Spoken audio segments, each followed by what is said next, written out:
Assalamualaikum warahmatullahi wabarakatuh. Kembali pada pertemuan pembelajaran akidah halak pada hari ini, kita akan mempelajari tentang indahnya Asmaul Husna.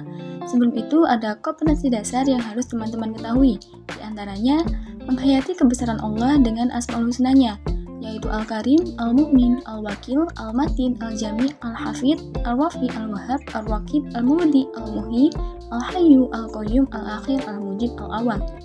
Mengamalkan sikap santun dan bijaksana sebagai cermin pemahaman Asmaul Husnanya. Menganalisis makna Asmaul Husna, menyajikan hasil analisis tentang makna Asmaul Husna. Kemudian indikator pencapaian yang pertama menghayati kebesaran Allah dengan mengamalkan ajaran agama melalui Asmaul Husna. Yang kedua membenarkan bahwa Allah Al-Karim, Al-Mu'min, Al-Wakil, Al-Matin, Al-Jami, Al-Hafid, Al-Wafi, Al-Wahhab, Al-Waqib, Al-Mubdi, Al-Muhyi, Al-Hayyu, Al-Qayyum, Al-Akhir, Al-Mujib, dan Al-Awwal. Ketiga, membiasakan diri memiliki sikap santun dan bijaksana sebagai cermin pemahaman Asmaul Husna. Yang keempat, menafsirkan pengertian Asmaul Husna. Yang kelima, menafsirkan arti dan makna Asmaul Husna. Yang keenam, menelaah dalil Al-Quran atau hadis tentang Asmaul Husna. Yang ketujuh, menganalisis makna Asmaul Husna. Yang kedelapan, mengidentifikasi contoh perilaku sehari-hari yang dicerminkan makna Asmaul Husna. Dan yang kesembilan adalah mempresentasikan hasil analisis tentang makna Asmaul Husna.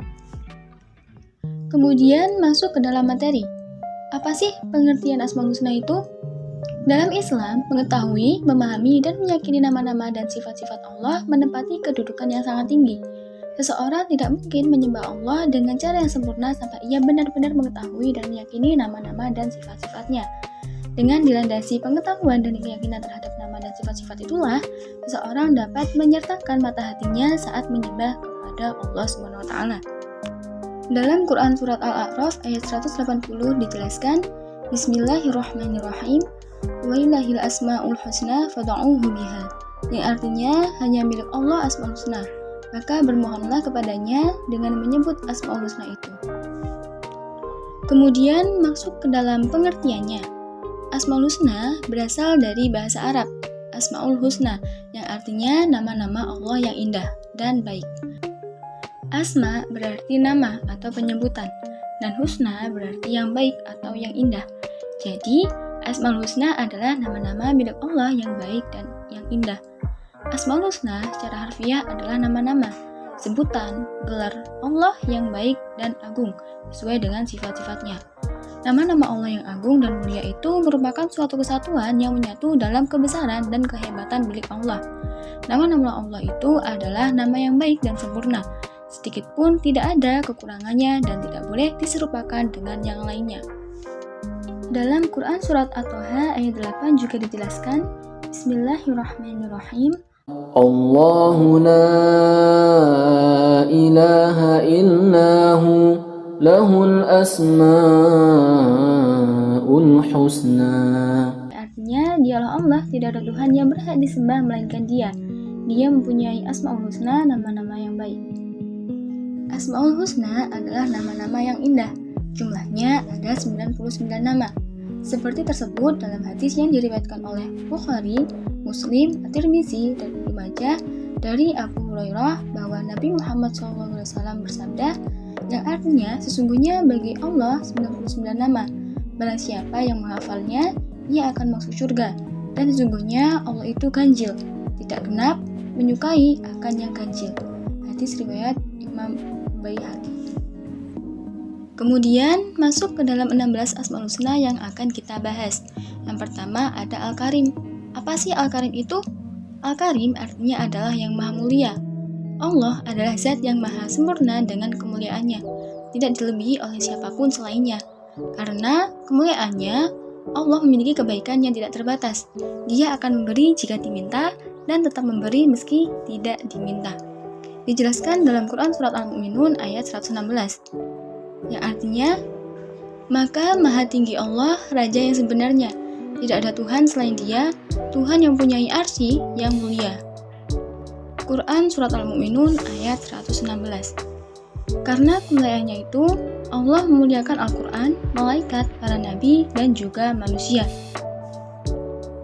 Kemudian juga dijelaskan dalam Quran Surat Al-Isra ayat 70, yang artinya, dan sesungguhnya telah kami muliakan anak-anak Adam. Kami angkat mereka di daratan dan di lautan. Kami beri mereka rezeki dari yang baik-baik, dan kami lebihkan mereka dengan kelebihan yang sempurna atas kebanyakan makhluk yang telah kami ciptakan. Dengan memahami dan menghayati maka Asmaul Husna Al-Karim, hendaknya kita memiliki budi pekerti yang luhur, yaitu diantaranya yang pertama, menghiasi diri dengan akhlak yang baik, yang kedua, menjaga kehormatan diri, dan yang ketiga, memuliakan para rasul, malaikat, kitab Allah, dan semua makhluk ciptaan Allah, sehingga kita bisa mulia di sisi Allah maupun di sisi manusia. Kemudian yang kedua adalah Al-Mu'min, yang artinya yang maha memberi keamanan. Allah adalah satu-satunya zat yang memberi rasa aman, ketenangan dalam hati manusia. Dijelaskan dalam Quran Surat Al-Fat ayat 4, yaitu dialah yang telah menurunkan ketenangan ke dalam hati orang-orang mukmin supaya keimanan mereka bertambah di samping keimanan mereka yang telah ada. Manusia, secara pribadi atau kelompok akan selalu berusaha memperoleh rasa aman dengan cara yang berbeda-beda. Pada hakikat rasa aman itu sebenarnya hanya dari Allah. Asalnya, Allah SWT adalah tempat berlindung para hamba dari rasa takut. Salah satu rasa aman yang diberikan kepada Allah kepada hambanya adalah rasa aman dari siksa dunia dan akhirat. Kemudian, dengan memahami dan menghayati makna Al-Mu'min, seharusnya kita meneladani sifat Allah yaitu memberi rasa aman, menjadi pribadi yang bisa dipercaya dan menjauhi sifat khianat, menunjukkan sikap yang ramah dan sopan santun kepada sesama, menciptakan lingkungan keluarga, tetangga, dan masyarakat yang kondusif, dan yang terakhir, mengembangkan pemikiran yang baik dan positif bagi sesama. Ketiga, Al-Wakil, yang maha mewakili. Allah adalah Al-Wakil, dialah yang paling tepat untuk mewakili dan menangani segala urusan makhluk. Allah adalah zat yang bertanggung jawab atas semua makhluk. Dia menciptakannya dari ketiadaan, lalu mengawasi dan menjaga mereka. Selayaknya lah Allah menjadi tempat bergantung bagi para makhluknya. Yang mana dijelaskan dalam Quran Surat Al-Ahzab ayat 3, yang berarti, dan bertakwalah kepada Allah dan cukuplah Allah sebagai pemelihara. Dalam bertawakal, manusia masih tetap dituntut untuk melakukan sesuatu sampai batas kemampuannya. Bukan berarti menyerahkan begitu saja segala sesuatu kepada Allah, tetapi penyerahan tersebut harus didahului dengan usaha yang maksimal. Setelah memahami dan menghayati makna Al-Wakil, maka marilah kita meneladaninya dengan cara pertama, berserah diri kepada Allah, yang kedua bersyukur kepadanya, yang ketiga menjadikan Allah sebagai sumber kekuatan dan pengharapan, yang keempat tidak berputus asa dalam berdoa dan bekerja, yang kelima berupaya menjadi pribadi yang memiliki kredibilitas, dan yang keenam menjiwai setiap ikhtiar atau perbuatannya dengan mengharap keridhaannya. Keempat, Al-Matin, yang artinya yang maha kokoh. Tiada satupun yang dapat mengalahkan dan mempengaruhinya. Imam Al-Khattabi memaknai Al-Matin sebagai zat yang maha kuat, yang kekuatannya tidak dapat terbendung, tindakan-tindakannya tidak terhalangi dan tidak pernah merasa lelah. Dijelaskan dalam Quran Surat Az-Zariyat ayat 38, yang artinya sesungguhnya Allah dialah maha pemberi rezeki yang mempunyai kekuatan lagi sangat kokoh. Bagi kita sebagai hambanya, hendaknya kekokohan Allah menjadi landasan sikap kita sekurang-kurangnya untuk teguh memegang prinsip kebenaran, memiliki keinginan yang kuat, tidak tergoda untuk menerima atau mencari rezeki yang batil, konsekuen dalam membela kebenaran, menjadi manusia yang tawakal, memiliki kepercayaan dan jiwanya, dan tidak merasa rendah di hadapan manusia lain, karena hanya Allah lah yang maha kuat dan maha kokoh. Yang kelima, Al-Jami', yang artinya yang maha mengumpulkan. Allah adalah zat yang mengumpulkan semua makhluk pada hari kiamat. Menurut Imam Khattabi, tujuan Allah mengumpulkan makhluk pada hari itu adalah untuk membalas kebaikan dan keburukan yang dilakukan para makhluk. Pada saat Allah mengumpulkan para makhluk, tidak ada satupun yang luput, baik makhluk yang meninggal terbakar, yang dilumat binatang buas, atau yang tenggelam di lautan. Dijelaskan dalam Quran Surat Al-Jasiyat ayat 26. Yang artinya, katakanlah Allah lah yang menghidupkan kamu dan kemudian mematikan kamu. Setelah itu mengumpulkan kamu pada hari kiamat yang tidak ada keraguan padanya. Akan tetapi, kebanyakan manusia tidak mengetahui. Pada hari itu, yang paling bahagia adalah orang-orang mukmin, yaitu mereka yang beriman kepada Allah, hari akhir, dan mempersiapkan diri untuk menghadapinya. Dengan memahami dan menghayati makna al-jami, maka akan membuat kita sadar bahwa kita suatu saat nanti akan mati dan akan dikumpulkan di suatu tempat yang bernama Padang Mahsyar untuk menerima keputusan dan balasan atas perbuatan kita. Maka, hendaklah kita meneladani asma Allah al-matin, yaitu dengan hiduplah secara berjamaah atau bersatu, menghimpun potensi positif diri, dan yang terakhir adalah mendukung upaya terwujudnya persatuan umat Islam dunia. Yang keenam adalah Al-Hafidh, atau yang maha pemelihara. Allah lah yang memelihara seluruh makhluknya, termasuk langit dan bumi yang kita huni ini. Dijelaskan dalam Quran Surat Al-Anbiya ayat 32, yang artinya, dan kami menjadikan langit itu sebagai atap yang terpelihara, sedang mereka berpaling dari segala tanda-tanda kekuasaan Allah yang terdapat padanya.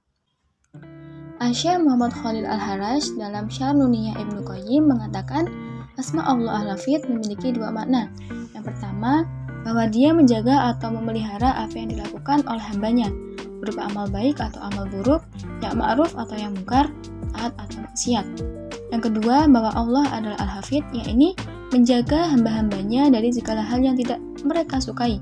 Allah menghendaki agar manusia mampu mengambil keteladanan dari sifatnya itu, sebab dia telah menganugerahkan potensi kepada kita untuk dapat melakukannya.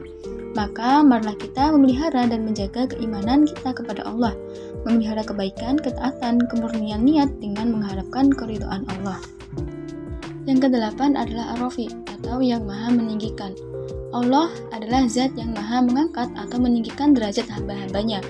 Allah meninggikan status para kekasihnya serta memberi mereka kemenangan atas musuh-musuhnya. Imam Ghazali memaknai Ar-Rafi sebagai zat yang meninggikan orang-orang mukmin dengan kebahagiaan dan surga, serta meninggikan para walinya dengan kedekatan kepadanya. Dalam Quran Surat Al-Mujadalah ayat 11 dijelaskan, niscaya Allah akan meninggikan orang-orang beriman di antaramu dan orang-orang yang diberi ilmu pengetahuan beberapa derajat. Allah yang maha meninggikan derajat siapa saja yang dikehendakinya. Karenanya, tinggikanlah agama Allah dalam berbagai aspek kehidupan agar Allah pun meninggikan derajat kita sebagai hambanya. Bekerja dan berusahalah secara sungguh-sungguh, meningkatkan kemampuan diri, disiplin, serta menjunjung tinggi profesionalisme dan tanggung jawab. Kemudian nomor 8 adalah Al-Wahhab, yang berarti yang maha pemberi. Allah Al-Wahhab adalah zat yang maha memberi tanpa batas. Dia memberi tanpa diminta dan tanpa meminta balasannya. Dia, Allah, memberikan rahmat kepada makhluknya tanpa pamrih, karena dia tak membutuhkan apapun kepada makhluknya. Imam Al-Ghazali mengatakan bahwa dia memberi berulang-ulang, bahkan berkesinambungan tanpa mengharapkan imbalan, baik duniawi maupun ukhrawi. Allah adalah zat yang memberi hidup dan kehidupan, memberi karunia pada kita berupa kecukupan, kesehatan, dan kekuatan. Maka untuk itu, hendaklah kita senang memberi terutama pada orang-orang yang membutuhkan. Dan dalam memberi, hendaknya kita tidak menghitung-hitung, termasuk dalam memberikan harta kepada sesama yang membutuhkan. Yang selanjutnya, yang ke-9 adalah Ar-Raqib, yang berarti yang maha mengawasi. Allah yang menjadikan hambanya selalu berada dalam pengawasannya. Dijelaskan dalam Quran Surat Yunus ayat 61 yang berbunyi, kamu tidak mengerjakan suatu pekerjaan, melainkan kami menjadi saksi atasmu di waktu kamu melakukannya. Pengawasan Allah bersifat menyeluruh dan total. Dia menjaga segala sesuatu, mengawasinya hingga tak ada sesuatu pun yang luput darinya. Dengan memahami dan menghayati asma Allah Ar-Raqib, akan tumbuh dalam diri seseorang pengawasan dan kontrol terhadap perbuatan lahiriah maupun batiniahnya. Hal ini karena dia menyadari bahwa Allah mengawasi semuanya, yang lahir ataupun yang batin, yang besar ataupun yang kecil, ucapan atau perbuatan, bahkan juga niat. Yang ke-10 adalah Al-Mubdi'u, yaitu yang maha memuliakan. Allah dialah yang memuliakan semuanya, memulai keberadaan alam beserta isinya, memulai kemampuannya menciptakan. Dia menciptakan sesuatu dari tiada, maka wujudlah segala yang dikehendakinya. Sebagaimana diciptakan Nabi Adam sebagai manusia yang paling awal diciptakan oleh Allah SWT. Dijelaskan dalam Quran Surat Al-Ankabut ayat 19 yang berbunyi, dan apakah mereka tidak memperhatikan bagaimana Allah menciptakan manusia dari permulaannya, kemudian mengulanginya kembali? Sungguhnya yang demikian itu adalah mudah bagi Allah. Ke-11 adalah Al-Muhyi, yaitu yang maha menghidupkan. Allah menciptakan manusia, menghidupkan, mematikan, kemudian menghidupkan kembali pada hari kiamat. Tidak ada yang menciptakan kehidupan dan kematian kecuali hanya Allah SWT. Dijelaskan dalam Quran Surat Al-Hajj ayat 66, dan dialah Allah yang telah menghidupkan kamu, kemudian mematikan kamu, kemudian menghidupkan kamu lagi. Sungguhnya manusia itu benar-benar sangat mengingkari nikmat. Maka hendaklah seseorang selalu menyerahkan dan menggantungkan segala urusannya kepada Allah dan kembali kepadanya dengan menghidupkan segala petunjuk dengan perbuatan taatnya. Menghidupkan syiar Islam dalam kehidupan, menghidupkan semangat untuk maju, menghidupi diri sendiri, orang tua, dan keluarga, serta lain sebagainya. Kemudian yang nomor 12 adalah Al-Hayyu atau yang maha hidup. Allah adalah zat yang tidak mungkin mengalami kematian. Sifat hidupnya merupakan sifat yang niscaya, mutlak dan tidak mengalami penyusutan, kerusakan, atau peniadaan. Dijelaskan dalam Quran Surat Al-Furqan ayat 58 yang berbunyi, dan bertakwalah kepada Allah yang hidup kekal, yang tidak mati dan bertasbihlah dengan memujinya, dan cukuplah Dia maha mengetahui dosa-dosa hamba-hambanya. Hidupnya Allah berbeda dengan hidupnya makhluk.